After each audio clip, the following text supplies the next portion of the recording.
उसी समय वकील साहब के घर पे जन्म लिया एक छोटा सा बालक और फिर हुई एक नए युग की शुरुआत।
माँ बेटा हुआ है।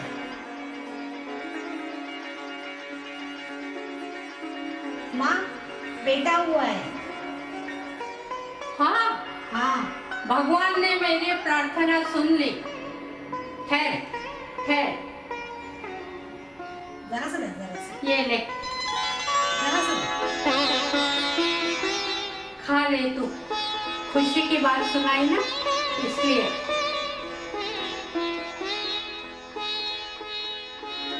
माँ माँ, माँ, मुझे पुत्र संतान हुआ है माँ। अब तक आप पिताजी के बारे में जो पूछ रहे थे ना, ये नवजात बालक तुम्हारे पिताजी ही है।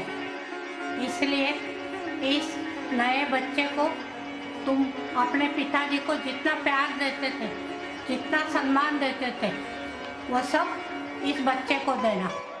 एक दिन तुम्हारे सारे सवालों का जवाब यही बच्चा देगा। माँ, पाए लगू माँ।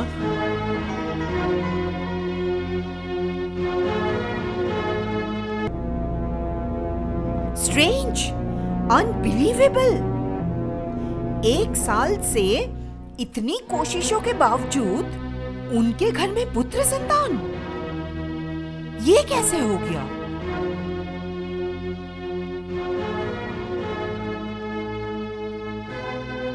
अब आके यहाँ खड़े हो गए? क्या शक्ल लेके यहाँ खड़े हो? शर्म नहीं आती तुम्हें? हाँ, इतना छोटा सा काम दिया था, वो भी तुम नहीं कर पाए? अरे वो गांव के अनपढ़ गवार लोग भी इतना काम कर देते थे। मैंने बेकार ही तुम्हारे ऊपर भरोसा किया है। पता नहीं क्या किया तुमने। मेरा सब कुछ पानी में गया। तुम्हें पता है, तुम्हारी इस गलती के लिए मैं तुम्हें अपने पति से, लॉर्ड कर्जन से पुलिस बुलाकर तुम्हें हवालात में कर सकती हूँ। तुमने इतनी बड़ी गलती कर दी। मेरी इतने सालों की मेहनत तुमने सब बेकार कर दिया। मैं आपसे माफी चाहता हूँ। हाँ, कुछ नहीं करूं, है ना? आपकी गलतियों को माफ कर दूं। वहां दत्त परिवार में 4 कन्याओं के जन्म होने के बाद एक पुत्र का जन्म हुआ है और उन लोग खुशियां मना रहे हैं। और मेरे यहाँ मित्र परिवार में अंधेरा ही अंधेरा है। और अब तुम ये चेहरा लेके मेरे यहाँ आ गए हो। क्या सोचे हो तुम, मैं तुम्हें इनाम दूंगी? बहुत खुश हो जाऊंगी तुम्हारे ऊपर। तुमने इतना बड़ा जो काम किया है हाँ, क्या चाहते हो क्या तुम? शर्म नहीं आती तुम्हें? मुंह लटकाए अब खड़े हो मेरे सामने? मालकिन, ये जो पुत्र संतान का जन्म हुआ है, ये कोई साधारण पुत्र नहीं है। हाँ हाँ, साधारण पुत्र नहीं है। साधारण पुत्र नहीं है तो क्या है? हाँ। मालकिन, पिछले 20 साल से मैं काम कर रहा हूँ। शास्त्र के हिसाब से कभी असफल नहीं हुआ हूँ। मैं कुछ सुनना ही नहीं चाहती। आपने मेरा पूरा काम खराब कर दिया है। मैं आपसे माफी चाहता हूँ। तुम्हें माफी तभी मिलेगी जब तुम उस बच्चे को बढ़ने से पहले खत्म कर दोगे। जाओ, वरना मैं तुम्हें खत्म कर दूंगी। आपको जेल भेजकर मुझे क्या फायदा होगा? लेकिन हाँ, मैं एक मौका आपको दे सकती हूं। आप एक बार एक काम कर सकते हैं मेरे लिए। सिर्फ एक बार मौका दूंगी। कल विश्वनाथ दत्त जैसे ही 10:30 बजे कचहरी चले जाएंगे, आप उनके घर चले जाना और माताजी ऊपर रहेंगी तब, और भुवनेश्वरी जी वो अपने बेटे के साथ रहेंगी। और दोनों बच्चे, वो तो मासूम हैं, कहीं खेल रहे होंगे। आप ऐसा करना, सीधे चले जाना माताजी के पास और उनसे कहना कि आप उनके नातिन को देखने के लिए आए हैं, उनकी कुंडली बनाने के लिए। और जैसे ही आप भुवनेश्वरी के कमरे में जाएंगे, आप वो तो अपने बेटे को 1 मिनट के लिए अपने नजरों से अलग नहीं करती हैं। ये ध्यान में रहे आपका। तो आप क्या करेंगे? उस पुत्र को देखने के लिए, देखने के बहाने आप भुवनेश्वरी का नजर हटाएंगे और कैसे भी करके उस पुत्र को। लेकिन एक बात याद रखना, इस बार कोई भूल ना हो जाए। और हाँ, आपने मेरा नमक खाया है। ठीक है मालकिन।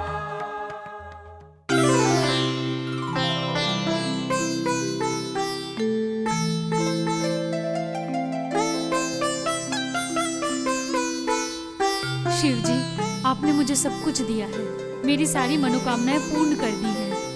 अब मैं आपसे यही विनती करती हूँ कि इस संसार में आपका आशीर्वाद और मेरे बच्चे पर आपका आशीर्वाद रहे। यही मेरी आपसे विनती है। आपका आशीर्वाद मुझे चाहिए।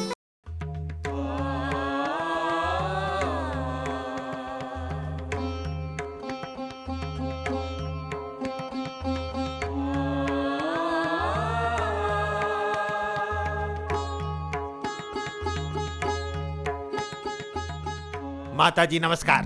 कौन? आके बैठो। नमस्कार माता जी। कौन है आप? मैं पंडित लक्ष्मण प्रसाद हूँ। आप ऊपर कैसे आए? आपसे मिलने आया था मैं। नीचे खड़े लोगों ने कहा कि आप कमरे में हो, इसलिए मैं आपसे मिलने आया। क्या काम है? मैं ज्योतिष का व्यवसाय करता हूँ और मुझे ये सूचना मिली है कि आपके यहाँ पे एक नवजात शिशु का जन्म हुआ है और उसकी कुंडली बनाने का मुझे एक मौका दीजिए। मेरा पता किसने दिया? माता जी, आपको तो सभी जानते हैं, लेकिन मैं मित्र साहब से मिलने गया था तो उनसे सूचना मिली। देखो बेटे, कुंडली बनाने का काम तो बहुत अच्छा है, लेकिन अभी बच्चे के पिताजी घर पे नहीं है। तुम ऐसा करो, बच्चे के जन्म का समय ले लो, 6:20।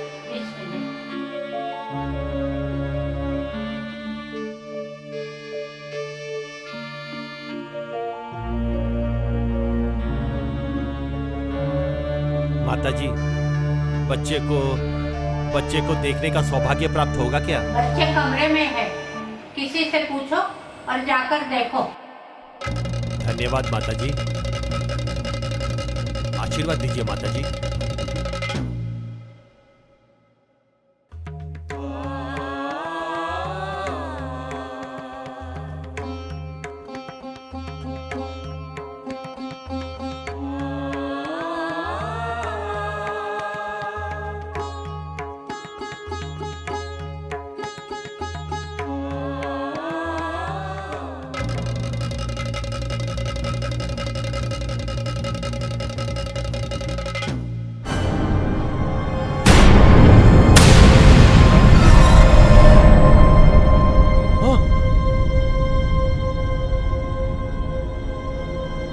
स्वामी रामतीर्थ?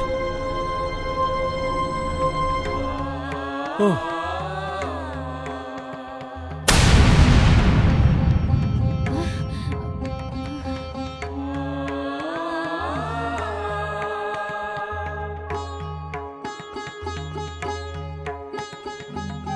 माँ आप कहाँ जा रही हो? बच्चा कहाँ है? कमरे में, तेरी भाभी? बच्चे के पास। अभी अभी मेरे पास एक पंडित आया था, बोल रहा था बच्चों की कुंडली बनानी है। मैंने कहा जाओ, बच्चे हैं वहाँ पर, देख लो। लेकिन मुझे उसका बोलना और हाव भाव ठीक नहीं लगा, इसलिए मैं विचलित हो गई। माँ आप फिक्र मत करो, वहाँ कोई नहीं है। माँ बच्चों के पास ही है। मित्तिल परिवार के लोगों ने उसको भेजा था, लेकिन वो लोग भी कहाँ इतने शरीफ है।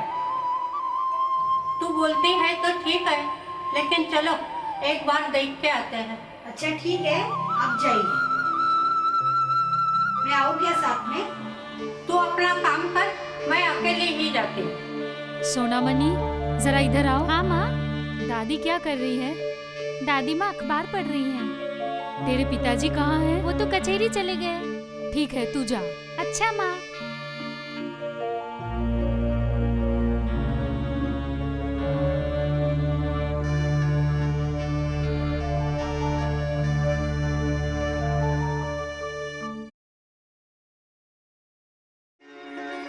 हाँ, बिल्कुल बाप के जैसा ही दिखता है।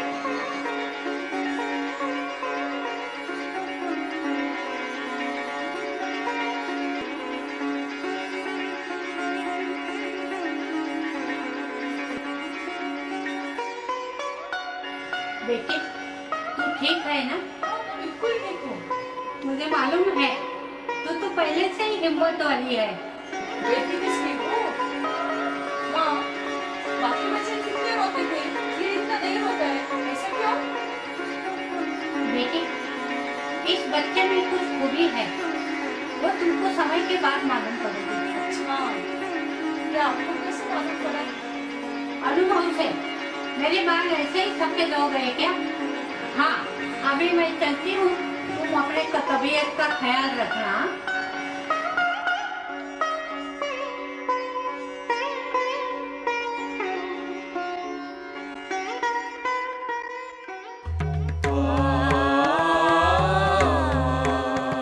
प्रणाम माता जी, मैं आपको बधाई देने आई हूँ। किस चीज की? आपके घर जो बेटा पैदा हुआ है, इसलिए। अच्छा अच्छा अच्छा, बहुत अच्छा। बेटी, भगवान जो देता है ना, उसमें खुशी मनानी चाहिए। इसके पहले 4 बेटियां दी तो भी हम खुश थे, अभी बेटा दिया तो भी हम खुश हैं। लेकिन 4 बेटियों के बाद माता जी एक बेटा आया है घर में, उसके लिए आप तो बहुत खुश है ना? ऐसा कुछ नहीं है बेटी, ये तो भगवान की देन है। वो जो देता है उसमें खुश रहना है। सच में माता जी, आपके विचार इतने ऊंचे हैं, मुझे इतना अच्छा लगता है। ऐसा लगता है कि मैं हर रोज आपके पास आकर कुछ देर तक रुकूं और आपकी बातें सुनूं। आपने सच में कहा है। आना, रोज आना। आज मैं चलती हूँ, हाँ फिर आऊंगी। हाँ। नमस्ते, चलती हूँ।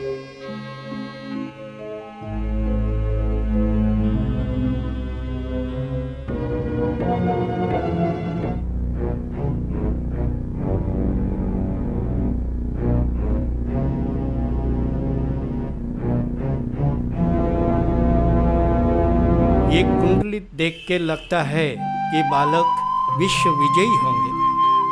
रवि और बृहस्पति का स्थान देख के लगता है कि ये बच्चा ये विश्व और अपना देश का नाम बहुत ऊंचा करेगा, अपना खानदान का नाम और देश का नाम बहुत ऊंचा करेगा। सुनो, इस बच्चे को जतन करो और संभालो, इसकी कोई भी इच्छा को मत नकारो। इसी में इस घर की भलाई है।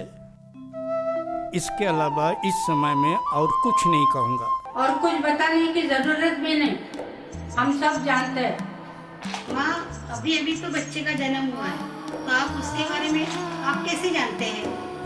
जन्म और मृत्यु के बारे में हमारे देश में जितना खोज हुआ है वो दुनिया में और कहीं भी नहीं है।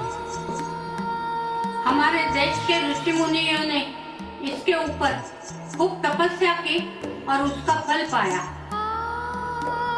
इसीलिए तो हमारे पूर्वजों ने कुछ ऐसी बात की। कौन सी बात? जब किसी परिवार का प्रमुख व्यक्ति अपने अतृप्त शरीर को छोड़ देता है और दूसरी पीढ़ी में भी ऐसा ही होता है, तब तीसरी पीढ़ी में उसका स्फोट होता है। क्या मतलब? मैं समझी नहीं। तेरे भैया के जो पिताजी थे उन्होंने संन्यास तो लिया था, लेकिन संन्यास धर्म पूरा नहीं कर पाए और परिवार का धर्म भी पूरा नहीं कर पाए। और तेरा भैया देर रात तक कहाँ जाता है, क्या करता है, मुझे सब मालूम है। भैया कहाँ जाते हैं? कचहरी से छूटने के बाद वो गंगा किनारे जाता है और साधु संत तपस्वी को मिलता है। मुझे मालूम है उसको संन्यास लेने का बहुत दिल है, लेकिन पारिवारिक जिम्मेदारी से वो संन्यास नहीं ले पाए और आगे ये तीसरी पीढ़ी स्फोट तो होगा ही। अच्छा, ये बच्चा कभी घर पे रह ही नहीं सकता। आपको इतना ज्ञान कहाँ से होता है? बेटी, मैं बहुत कुछ पढ़ती हूँ, दुनिया की खबर लेती हूँ, इसलिए मुझे ये सब मालूम है।